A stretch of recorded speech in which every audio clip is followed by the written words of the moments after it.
Hey everybody, Trudi here from It's a True Story, and today it's another holiday. We're really getting good at this. I want to welcome all my friends back. We got Kris and Shelly and Jay and Fath and me, and now it's a bunch of Christmas and holiday ho-ho-hos for y'all. That's right. Talking about all of our favorite things for the holiday because we love holidays, apparently.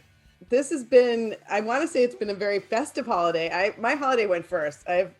Hanukkah's already over with. This is always the joy of being a Jewish kid. I once wrote a short play called Keeping Up with the Kringles because it's like, this is 2020 really like. That's cute.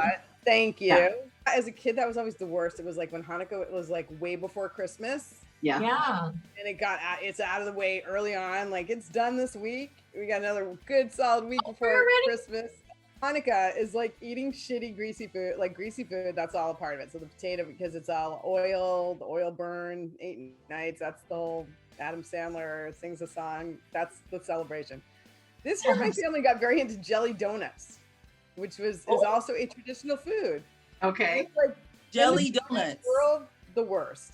And yet I sort of enjoyed it this year because 2020 sucks. So something that kind of is like anything that has sugar and fat in it right now, I'll take it. I'll mainline it. I don't give a shit. That was my Hanukkah experience, and it was very clearly very angry. I want to hear all about what you guys do, recipes, dishes, favorite movies. Like that's what I care about. For the Gray tradition, me and my kids, we do a seafood boil. Oh, nice. We do the king crab legs. We do the shrimp scampi. We do the red lobster biscuits. We do all that stuff. I'll make a this morning, and then we do a sea boil. And the movie we have to watch is The Christmas Story. Oh. My favorite movie. That's so my favorite. even though the kids probably look at me like, you gotta watch this shit Again. Yes, you do. Yes, you do. Yes, you do. And we watching this. Yep. So we do a seafood boil. That's our thing. I've never ever had one. I've always wanted one. So jealous of all those posts that you see online of everyone with their just like table of the corn and the potatoes and the potatoes and the juice to go. Oh, honey. The links and the crab legs, honey. Yeah. Who's got the next tradition or recipe? I'm gonna go. Okay. First, get ready for this. Okay. So a long time ago, when the girls were really, really little, I started to stuff their stockings when they were really, really, really little. And one year was like bags, especially if we were in an apartment, you don't do the stocking, different things like that. And so this tradition just kind of grew. It's one of my favorite things to do is stuff their stocking. So after everybody opens up the gifts, we go like all out for the stocking and see what you get. It's like that extra added little thing, you know what I mean? But it's grown so much that the girls love it so much that now we have a competition who gives the best stocking stuffer situation. And when I say a competition, I'm not kidding. So this is the stocking you have to, and now the rules are it has to all fit into the stocking. Yep. Doesn't count if it's on the outside of the stocking. And then we vote to see who gets. And now this year we're at it. Whoever's the winner gets a little pin, added to their stocking, so it'll be on the stocking for each year that they win. That is true. And let me tell you something. We talking junk all the way because see, my oldest daughter Ashley has won the last 2 years in a row, and I keep telling her, I was like, well, I was going through some stuff. I was hurting a lot, so I wasn't up on my game. But this year, let me tell you something. You're not winning. She thinks she's winning. Okay? How far in advance do you start shopping? This feels very highly competitive. It really honestly depends. Sometimes I will see something in July. Yeah. It's so competitive. Let me just tell you, first of all, it's so competitive and so much fun because I like talking junk with my girls. You have to listen to the little tiny things. And then I have to be like, because they're in the other room, and I have to be like, when they say something, I have to like really be careful, like when I write it down, like I have to remember it in my brain about certain things. I'm about to blow it out the water this year. I'm telling you right now. I'm gonna get that in. So that's my thing I wanted to share. Kris, Shelly, what else? What do you guys got? Who's up next? Well, at least for traditionally, Mexicans don't do Christmas Day. We do Christmas Eve.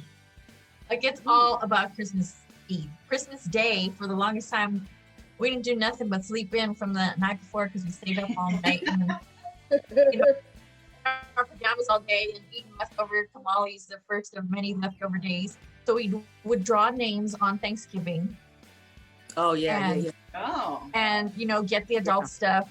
And before we used to get something for every single kid, but we got too grown and there's too many of them. Granted, a third of them are mine, so I always made out. But we would do like the godchildren. The godchildren would get like good presents, and then the kids would like have an exchange between themselves, even though the adults ended up having to pay for it. And I watch Christmas movies. I've been watching Christmas movies since October. I'm not even gonna lie. Like Christmas movies are my favorite. So to like boost my absolutely. So absolutely. I can be happy. Yes. I've been watching Home Alone. I've watched Home Alone, Elf, Christmas Story, maybe half a dozen times each already. Yeah. Thank you very much. Tell us about your holiday tradition. We count on you for the booze. I don't have anything exciting. I mean, like Faith, we've actually moved to straight stockings because we do think it's the best part of Christmas. So, and it is now a thing where we do each other's. It's not just on me. I've also been through what you've been through. So stockings, A Christmas Story, like Christmas Day, that just runs all day. That's just on 24 hours. Exactly. It's just on. I haven't really watched anything ahead of time. I don't know if I'm not in the spirit. I don't know what it is. I haven't watched anything. If I do, it'll be Elf. Food, we don't do like a dinner or anything like that, but traditional Christmas Day is biscuits and gravy and Bloody Marys. I don't know. I love biscuits and gravy. I'm not mad at that. I've never had but I don't make it a lot during the year, so it became really special. So generally speaking, a big vat of biscuits and gravy that lasts a couple days, Bloody Marys. And then the drink, because, Bloody Marys are normal and that wouldn't be enough for me. No. This is something we generally do New Year's Eve, and I'm not going to say the German name for it because I would massacre it, but basically what it translates to is fire tongs punch. It is not something you do inside your house. We will give you a link, but it involves wine. There's wine and fruits and spices, a cone-shaped hunk of sugar that's all stuck together, and some 151 just for your added pleasure. So, it is a most excellent thing to do by a hot tub if you happen to have one. So you have this big vat. I use my giant crusade pan, and it's filled with your wine and your spices and whatever. And then there's a special thing that I ordered from a German store that rests across the pot, and then you have this cone of sugar, and it's compressed sugar, so it all sticks together. You soak that in 151, and then you set that thing on fire, and then the fire all drips down into the wine and stuff. And then you drink it warm, and it's so good. That's the big tradition. So like the fireball thing is kind of awesome. So I will say I enjoy that. You guys have like New Year's traditions? By the time we all get back together, I do. Very Mexican tradition. The 12 grapes. You try to eat 12 grapes before the strike of midnight. So, and then your wish is supposed to come true. You're supposed to wear like your oldest, like holiest underwear that's supposed to be like good luck and bring love to you or something like that. And then there's the suitcase one. You drag around a suitcase behind you, like take some laps around your house or whatever, and that's so you could travel during the year. Wow. My family, we had a tradition. You're not supposed to wash any white clothing. If you wash something, you wash a family member away. On your birthday, you're not supposed to wash anything. I cook chitlins. I cook black eyed peas for good. Black eyed peas is supposed to be for good luck, and collard greens is for money.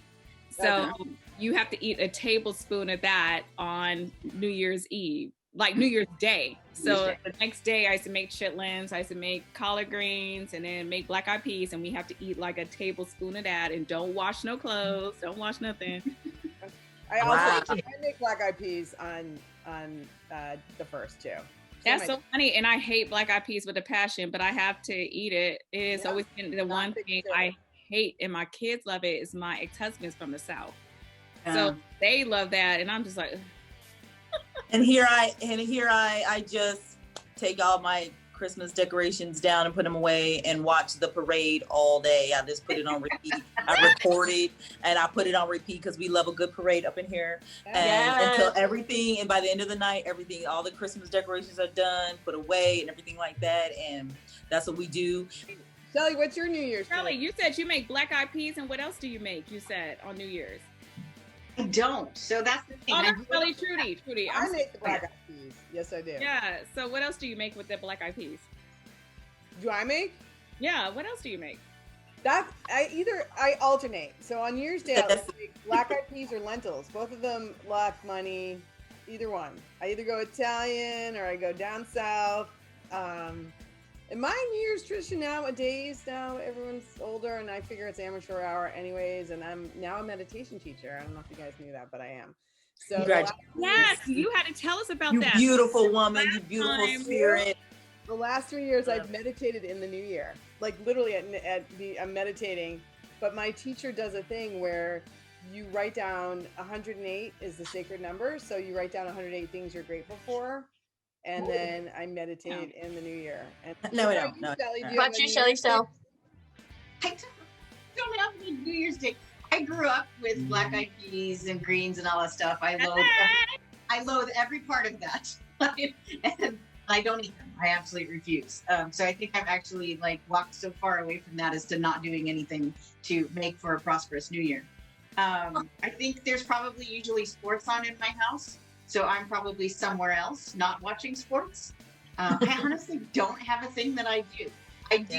We do have to have all the decorations have to be down before January 1st because it's supposed to be bad luck. And it's one of those things that stuck with me my entire life. So that shit comes down before we ever get into the new year. But that's usually somewhere between the Christmas and New Year's. I don't really have a thing. And food, it's kind of whatever we feel like at that moment. All right, you guys. So clearly we're a festive bunch, and I want to wish everybody a happy holiday, a happy Festivus, Merry Christmas, you already have your Hanukkah, sorry, and all the things.